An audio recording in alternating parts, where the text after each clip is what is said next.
한국은 현재 중대한 기로에 서 있습니다. 광복절 집회로 인해서 지역사회로 확산이 이루어지고 있기 때문입니다. 현 상황에 대해서 세계의 이목도 집중되고 있습니다. 그동안 한국이 방역모범 국가로 인정받아 왔기 때문입니다. 이번에도 잘 막아낸다면 명실상부 세계 최고의 방역 강국이 되는 겁니다. 그런데 중국은 한국의 현 상황에 대해서 이런 평가를 내보냈습니다. 한국의 상황이 매우 엄중하다. 대유행이 올 수 있다. 일주일 이상 세 자릿수의 신규 환자가 나오고 있다. 이번 사태가 통제하기 어려운 이유는 한국의 인구가 집중된 수도권에서 발생했고 한국인의 태도가 초기와 달리 느슨해졌기 때문이다. 황당합니다. 과연 우한에서 대규모 맥주 파티를 열고 있는 중국이 할 이야기인가 싶습니다. 중국은 안정세라고 자화자찬하지만 사실 통계를 제대로 집계하지 않고 있습니다. 미국의 투자은행 JP모건 체이스 예언도 재조명되고 있습니다. JP모건은 사태 초기인 지난 2월에 한국 관련 보고서를 내보냈는데 이런 예측을 했습니다. 3월까지 환자가 10,000명 수준으로 늘어날 것이다. 실제로는 9,786명이었습니다. 거의 쪽집게네요. 그런데 그들의 예언은 여기서 끝이 아니었습니다. 8월 말에 정점을 찍을 것이라고 내다봤는데 실제로 험난한 8월을 보내고 있습니다. JP모건은 이후 11월 초까지 7,000명의 추가 환자가 발생한 뒤 수그러들 것으로 보았습니다. 예측이 적중한다면 한국은 최고의 방역 모범국으로 등극하게 됩니다. 주변 어떤 나라들보다도 잘 막아낸 것이죠. 한편 정세균 국무총리는 한국의 감염증 치료제 개발 상황과 관련해 이렇게 밝혔습니다. 국제적으로 뒤지지 않게 열심히 개발하고 있습니다. 아마도 올해 안에 치료제를 선보일 수 있을 것으로 생각합니다. 혈장 치료제도 있고 약물을 재창조하는 것도 있습니다. 백신과 관련해서도 입을 열었습니다. 백신의 경우 현재 투트랙으로 접근하고 있습니다. 우리가 스스로 직접 개발하는 것과 외국에서 개발하는 백신을 확보하는 것입니다. 아무래도 비중은 후자 쪽이 높습니다. 한국도 백신 개발에 박차를 가하고 있지만 해외 글로벌 제약사들의 임상이 더 빠릅니다. 정 총리는 국제적으로 안전도와 신뢰도가 높은 백신이 실용화될 단계가 되면 적기에 필요한 물량이 확보되도록 준비하고 대책도 세우고 있다고 거듭 강조했습니다. 물론 한국에서도 백신 생산 능력을 갖춘 믿을만한 회사들이 있습니다. 정부는 치료제와 백신을 개발 중인 국내 7개 기업을 선정해 임상시험 비용 등을 지원하고 있습니다. 치료제 부문에서는 셀트리온, 녹십자, 대웅제약, 신풍제약 등 4개의 기업이 참여하고 있습니다. 백신 부분에서는 제넥신, SK바이오사이언스, 진원생명과학 등 3개의 기업이 선정되었죠. 유럽 쪽이나 미국 쪽에서 백신이 개발되면 대한민국에 있는 기업에서 그 백신을 생산하게 될 가능성이 높고 그 경우 생산지인 대한민국이 우선 확보할 수 있는 물량도 있을 것이라고 기대하고 있습니다. 보건복지부도 구체적인 과정을 밝혔습니다.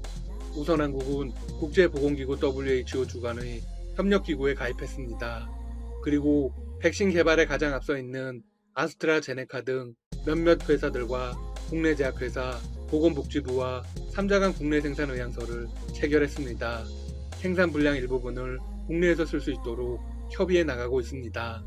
정부의 코로나 대응 노력은 여기서 끝이 아닙니다. 국제 백신 공동 구매 및 배분 메커니즘인 코백스 퍼실리티 참여와 개별 구매를 병행해 최소 국민 70%에게 접종할 수 있는 백신을 확보하기로 했습니다. 물론 정부의 목표는 모든 국민에게 접종할 수 있는 분량을 확보하는 것입니다. 하지만 70% 정도만 확보해도 집단 면역 형성이 가능한 수준까지 끌어올릴 수 있습니다. 물론 백신이 확보되더라도 즉각 접종이 이루어지지는 않습니다. 코로나 확산 상황과 더불어 접종 사례 및 부작용 여부를 관찰해야 합니다. 전문가 의견 수렴을 거쳐 접종 시기를 결정하죠. 백신 접종이 대규모 인원을 대상으로 하는 것이라 안전성 확보가 가장 중요합니다. 확보한 백신을 누구부터 접종할지도 결정되지 않았습니다. 정부는 1단계로 보건의료인, 사회필수시설 종사자, 군인, 노인 기저질환자 등 건강취약계층에 우선 접종할 계획입니다. 2단계로 성인과 아동 등에게 접종하는 방안을 검토하고 있죠.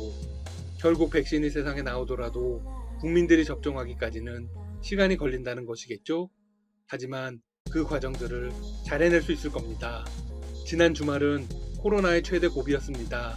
질본의 정은경 본부장은 브리핑을 통해 주말 동안 집에 머물러 주길 거듭 당부했습니다. 진심 어린 호소가 통한 것일까요? 실제로 평소보다 잠잠한 주말이었습니다. 나흘 만에 증가폭도 줄었죠. 하지만 안심할 단계는 전혀 아니라는 게 방역 당국의 입장입니다. 평일보다 검사 수가 적은 주말 효과입니다. 기하급수적으로 환자가 증가할 수 있는 위험도가 여전히 존재합니다. 방역 당국은 경기의 고삐를 늦추지 않겠다고 말했습니다. 가장 큰 문제는 깜깜이 환자의 비중이 늘어난 것입니다. 이런 엄중한 상황에 사태를 더 악화시키는 사람들도 있습니다. 방역 공무원을 폭행하고 자가격리에서 이탈하는 등 방역을 심각하게 방해하는 사례들이 늘어나고 있죠. 정부가 강력하게 대응해야 합니다. 가장 큰 문제는 가짜뉴스입니다. 코로나가 재확산하면서 유튜브 등에는 불분명한 주장들이 아무런 증거 없이 유포되고 있습니다. 가장 대표적인 건 사랑제일교회 관련 확진자가 늘면서 제기되는 조작설입니다. 가짜뉴스의 무분별한 유통은 방역당국과 시민들의 노력을 짓밟는 것입니다. 질병관리본부는 이에 대해서 단호하게 필요한 조치를 하겠다고 밝힌 바 있습니다. 몇 가지 가짜 정보만 살펴보겠습니다. 사랑제일교회 관계자는 무조건 양성으로 조작한다는 의심이 든다. 보건소에서 양성을 받아도 다른 병원에서 재검사하면 음성으로 판정받는 사례가 있다. 정부가 조작하고 있다는 증거이다. 이에 대해서 방역당국은 공식적으로 답을 내놓았습니다. 보건소에서 양성 판정을 받은 후 이틀이 지나서 병원에서 검체가 채취되었기 때문에 자연적으로 바이러스 양에 변화가 생긴 것이다. 검체를 채취하는 분들은 환자의 소속 배경이나 정보 없이 의료적 목적으로 검체를 채취하고 있다. 따라서 채취 전에 사전 조작을 한다는 것은 불가능하다. 더욱이 의료인의 판단 결정권은 정부가 개입할 수도 없습니다. 한 극우 성향의 인터넷 게시판에는 도를 넘는 뉴스도 올라왔습니다. 중국의 시 주석과 한국 문 대통령이 짜고 코로나를 퍼뜨렸다. 보수 성향이 강한 일부 교회와 대구 주민 등이 확진 판정을 받은 게 증거라고 합니다. 참, 할 말이 없습니다. 정부와 지방자치단체는 공동체의 건강을 위협하는 행위에 대해 엄정하게 조치할 것이라고 강조했습니다. 국가의 비상 상황입니다. 필요에 따라서는 강력한 공권력이 필요합니다. 한편 전국적 확산 상황과 관련해서 정부는 25일 이번 주가 사회적 거리두기 3단계 격상 여부를 결정짓는 중대한 고비라고 밝혔습니다. 사회적 거리두기 3단계가 시작되면 일상이 정지되고 일자리가 무너지는 어려움을 감내해야만 합니다. 앞으로의 상황도 닥터시사TV가 빠르게 소식 전하겠습니다. 여러분 시청해주셔서 감사합니다. 구독과 좋아요 부탁드립니다. 한국과 베트남의 사이가 멀어지고 있습니다. 한때는 서로를 진정한 친구라며 지켜 세웠던 두 나라인데요. 한국은 베트남을 신남방 정책의 핵심 국가로 여겼습니다. 베트남에 대한 투자를 아끼지 않았고 베트남은 한국의 대표 기업 삼성이 베트남에서 스마트폰을 생산한다는 것을 자랑스러워했습니다. 한국의 음식, 문화를 비롯해 경제까지 한국의 모든 것을 선망의 대상으로 받고 박항서 감독을 존경했습니다. 박항서 감독은 베트남에서 이번 사태 확진자가 발생했을 때도 솔선수범했습니다. 자진해서 흔쾌히 기부금을 내놨고 베트남 국민들도 고마워했습니다. 현 사태 확산을 방지하기 위한 동영상도 찍었습니다. 베트남 언론들은 이런 박 감독의 행보를 앞다퉈 보도했습니다. 여기까진 좋았습니다. 이유가 문제였는데요. 일부 베트남 매체가 박 감독이 연봉을 반납해야 하는 것 아니냐는 논조로 기사를 썼습니다. 베트남 국가대표 축구팀이 활동을 하지 않기 때문이라는 논리였습니다. 이 기사를 본 한국 국민과 누리꾼들은 분개했으며 박항서 감독 덕분에 베트남 축구가 발전했는데 베트남이 어떻게 이럴 수 있느냐는 이유에서였습니다. 현 사태로 양국 간 상황이 이렇게 미묘한데 하필 이런 시기에 공교롭게도 베트남에 투자한 외국인 투자 순위에서 한국은 일본과 중국에 밀렸습니다. 지난해를 통틀어 베트남 외국인 투자 순위 1위였던 한국이 올해는 4위로 하락했습니다. 사태가 이렇게 심각해지는 가운데 베트남이 식량 창고를 걸어 잠궜습니다. 인도, 태국에 이어 세계 3위 쌀 수출국인 베트남이 이번 사태에 따른 식량 위기 가능성에 대비해 쌀 수출에 대한 제한을 강화하기로 했습니다. 베트남 뉴스통신에 따르면 응우옌 쏨푹 총리가 강요회의에서 현 상황에서 식량 안보를 지키기 위해 쌀 수출을 통제해야 한다고 밝혔습니다. 푹 총리는 회의에서 1억 명 인구를 가진 자국의 식량 안보를 보장해야 할 필요성에 대해 강조했습니다. 이어 그는 쌀 가격을 인상하거나 매점, 매석하는 등 불법 행위에 대해 엄벌할 것을 지시했습니다. 푹 총리는 재정부에 올해 19만 톤의 쌀과 9만 톤의 벼를 비축할 것을 지시했습니다. 푹 총리는 식량 안보 관련 회의를 주재하고 어떠한 경우에도 식량 안보는 확고히 지켜야 한다고 강조했고 이후 베트남 정부는 쌀 수출을 중단했습니다. 세계적인 위기가 도래했을 때 베트남이 이렇게 이기적인 정책을 펼치고 있는 가운데 한국은 어떻게 하고 있을까요? 복수를 하고 있습니다. 근데 우리가 기존에 알고 있던 복수가 아닌 사랑으로 복수를 하고 있다는데요. 현 사태에 꼭 필요한 신속 진단 키트를 비롯해서 현금, 마스크, 라면, 쌀 등의 여러 가지 품목으로 베트남을 돕고 있습니다. 말 그대로 전 세계가 힘든 가운데 널리 인간을 이롭게 하고 있습니다. 일단 한국산 신속 진단키트부터 말씀드리자면 집단 환자가 발생한 하노이, 박마이, 병원 주변 10곳에 한국산 신속 진단키트 시범 적용이 이루어지고 있습니다. 베트남은 현지 최대 병원인 하노이 박마이 병원과 관련한 이번 사태 집단 환자가 빠르게 확산하면서 이 병원을 방문한 사람들이 한국산 신속 진단키트를 활용해 검사를 받고 있습니다. 하노이 질병관리센터 부센터장은 하노이가 이번 사태 확산 방지를 위해 신속 진단을 하는 것은 이번이 처음이라며 이번 사태에 큰 도움이 되고 있다. 하노이의 다른 지역에서도 광범위하게 한국산 신속 진단 키트를 활용할 계획을 가지고 있다고 전했습니다. 한국산 신속 진단 키트는 검사 결과가 10분 만에 나오는 것이 특징입니다. 한국인들의 기부 행렬도 끊이지 않고 있습니다. 베트남 K마켓의 고상구 회장은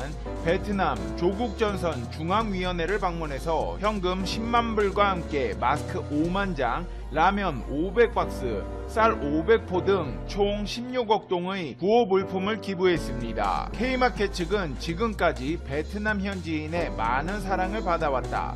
받은 사랑을 보답하는 게 당연한 도리라고 생각한다며 이번 사태가 확산되어 기금을 전달하는 것보다 확산되기 전 방어하는 것이 중요하다고 생각되며 지금이 그 적기라고 판단된다. 모두가 힘을 모아 힘든 시기를 조속히 극복해 나갈 수 있도록 힘을 보태겠다고 덧붙였습니다. 앞서 K마켓 측은 베트남 농가가 현 사태로 인한 수출길이 막히자 베트남 수박 농가의 수박 22톤을 구입해 14일간 원가로 판매하는 K마켓엔 베트남 농가 상생 프로젝트를 진행하였고 현 사태로 격리되어 있는 교민들을 위해 즉석밥, 라면, 김치, 고추장 등의 구호 물품을 지원하였으며 K마켓의 전 직원을 대상으로 안전안심보험에 가입하였고 직원들과 고객들의 안전을 위해 전 매장에 2번 방역, 전 직원 마스크 착용 근무, 회사 내에서도 사회적 거리 유지를 위한 한자리 뛰어앉기, 입 출입 시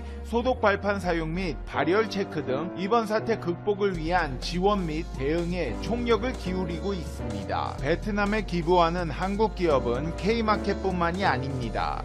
베트남에서 농산물 판매 플랫폼 구축 사업을 진행 중인 한국식품산업협회는 현 사태로 어려움을 겪고 있는 베트남 하노이 박마이 병원을 방문해 한국 식품을 기부했습니다. 기부 행사에는 대상, 아워홈, 풀무원 식품, 궁전방, 신선어람, 카페베네, 홍무역 등이 동참해 생수, 음료, 라면, 레트로트 식품 등의 K푸드를 의료진에 전달했습니다. 한국은 이렇게 음식만 기부하는 게 아닙니다. 고액의 현찰도 기부하는데요. 한국의 신한은행도 베트남의 이번 사태 극복을 위한 지원에 나섰습니다.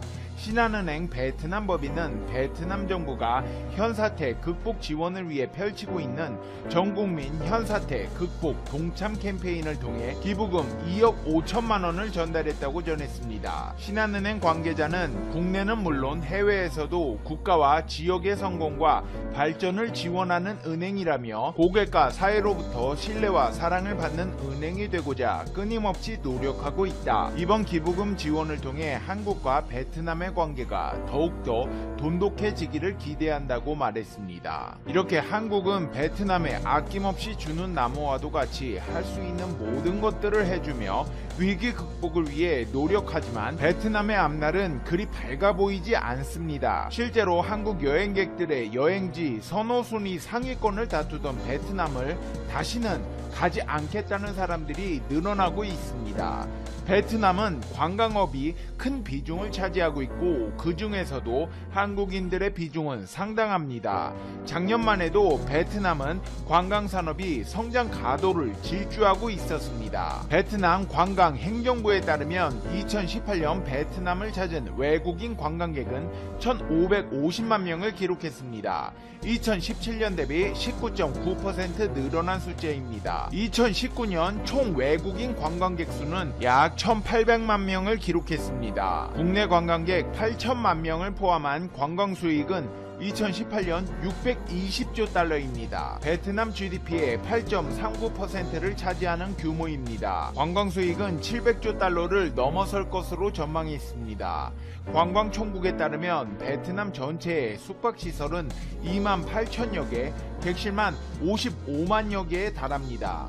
또한 현지 가이드만 해도 2만 4천 명이 넘는 것으로 추정됩니다. 이 많은 관광업 종사자들이 이번 사태에 대해 한국인들의 베트남 불신 현상까지 나타나며 어려운 상황에 직면할 수 있다는 것입니다. 실제로 한국관광공사의 국민 해외 관광객 주요 행선지 통계를 따르면 국민 해외 관광객 주요 행선지 통계에 따르면 2월 베트남을 방문한 한국인 관광객 수는 32만 1967명으로 전년 대비 16% 감소를 보였습니다. 감소세를 보이던 와중에 2월 말 한국인 입국 제한 조치로 직격탄을 맞은 셈입니다. 소비자들의 반응은 냉담했습니다. 이미 출발한 우리나라 여객기를 긴급 회항시킨 사건부터 한국인 입국자 14일 격리 조치까지 베트남의 행보가 실망스럽다며 빈정상에서 이번 휴가 계획은 모두 취소할 계획이다. 베트남을 여행하려다 태국으로 행선지를 바꿀 것이다. 앞으로 다시 베트남을 방문할지도 의문이다. 라며 좋지 못한 감정을 드러내는 여행객들이 늘어나고 있습니다. 더군다나 한국 기업들의 투자 전망도 어두워 보입니다. 사전 예고도 없이 정부의 말 한마디에 한국인 출입을 금지시킨 베트남에 리스크를 떠안고 투자할 회사들은 없어 보이기 때문입니다. 이제 페페TV의 결론 듣겠습니다.